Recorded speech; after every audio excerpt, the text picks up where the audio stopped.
Bare to You by Sylvia Day, Chapter 9, Part 4. Before listening, don't forget to like, share, and subscribe. Thank you. My gaze was riveted to his austerely beautiful face. His features were harsh with lust, his skin stretched tight over his cheekbones and jaw. His eyes were so dark and dilated they were black. And I knew I was staring into the face of a man who'd passed the limits of his control. It was important to me that he'd made it that far for my benefit, and that he'd done so to pleasure and prepare me for what I knew would be a hard ride. My hands fisted in the bedspread, anticipation building. He'd made sure I got mine, over and over again. This would be for him. Fuck me, I ordered, daring him with my eyes. Eva. He snapped out my name as he rammed into me, sinking balls deep in one fierce drive. I gasped. He was big, hard as stone, and so damn deep. The connection was startlingly intense. Emotionally, mentally. I'd never felt so completely taken, possessed. I wouldn't have thought I could bear to be restrained during sex, not with my past being what it was, but Gideon's total domination of my body ratcheted my desire to an outrageous level.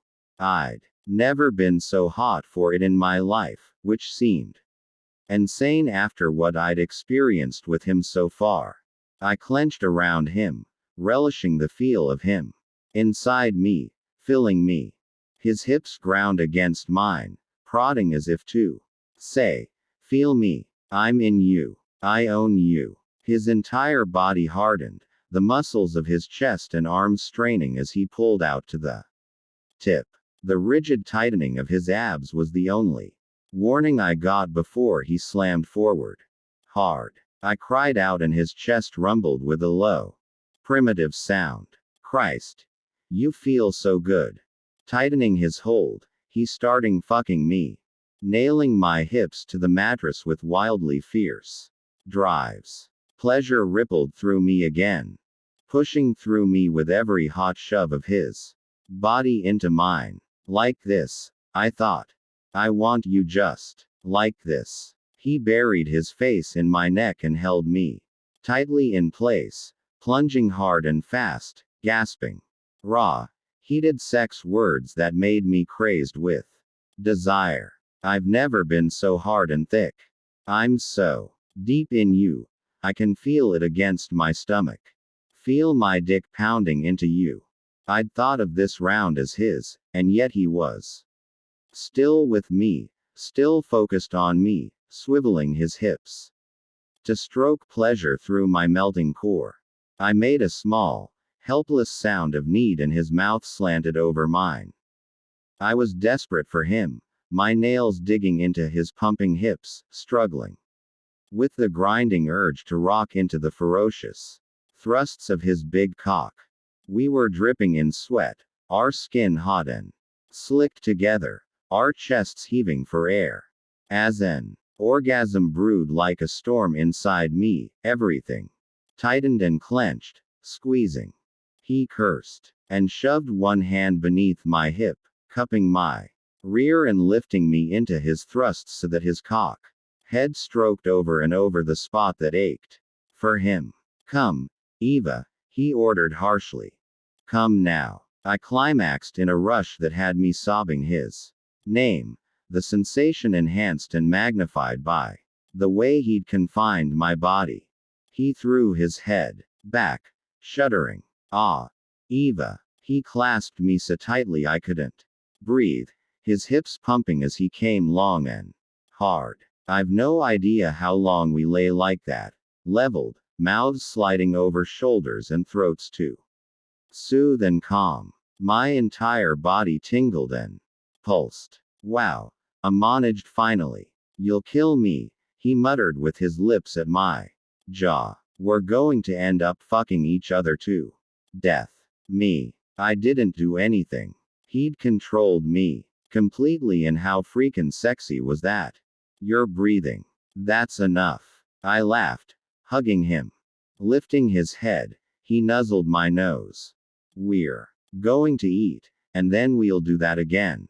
My brows lifted. You can do that again. All night. He rolled his hips and I could feel that. He was still semi-hard.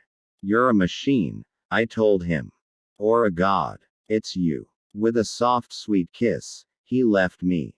He removed the condom, wrapped it in a tissue from the nightstand, and tossed the hole in the wastebasket by the bed. We'll shower, then order from the restaurant downstairs. Unless you want to go down. I don't think I can walk.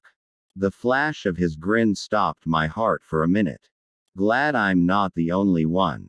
You look fine. I feel phenomenal. He sat back on the side of the bed and brushed my hair back from my forehead. His face was soft, his smile warmly affectionate. I thought I saw something else in his eyes, and the possibility closed my throat.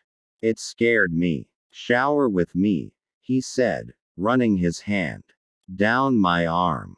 Gimme me a minute to find my brain, then I'll join you. Okay. He went into the bathroom, giving me a prime view of his sculpted back and perfect ass. I sighed with pure female appreciation of a prime male specimen. The water came on in the shower. I managed to sit up and slide my legs over the side of the bed. Feeling exquisitely shaky, my gaze caught on the slightly open bedside drawer and I saw condoms. Through the gap, my stomach twisted. The hotel was too upscale to be the kind that provided condoms along with the requisite Bible. With a slightly trembling hand, I pulled the drawer out further and found a sizable quantity of prophylactics, including a bottle of feminine lubrication and spermicidal gel. My heart started pounding all over again. In my mind, I backtracked through our lust-fueled trip to the hotel. Gideon hadn't asked which rooms were available. Whether he had a master key or not, he'd need to know which rooms were occupied before he took one, unless he'd known beforehand that this particular room would be empty. Clearly it was his room, a fuck pad outfitted with everything he'd need to have a good time with the women who served that purpose in his life. As I pushed to my feet and walked over to the closet, I heard the glass shower door open in the bathroom, then close. I caught the two knobs of the louvered walnut closet doors and pushed them apart. There was a small selection of men's clothes hanging on the metal rod, some business shirts and slacks, as well as khakis and jeans. My temperature dropped and a sick misery spread through my orgasmic high. The right side dresser drawers held neatly folded t-shirts, boxer briefs, and socks. The top one on the left side held sex toys still in their packages. I didn't look at the drawers below that one. I'd seen enough. I pulled on my pants and stole one of Gideon's shirts. As I dressed, my mind went through the steps I'd learned in therapy. Talk it out. Explain what triggered the negative feelings to your partner. Face the trigger and work through it.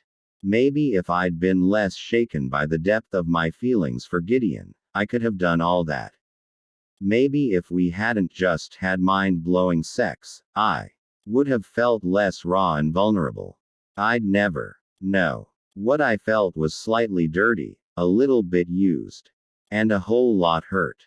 This particular revelation had hit me with excruciating force, and like a child, I wanted to hurt him back. I scooped up the condoms, lube, and toys, and tossed them on the bed. Then, just as he called out my name in an amused and teasing voice, I picked up my bag and left him.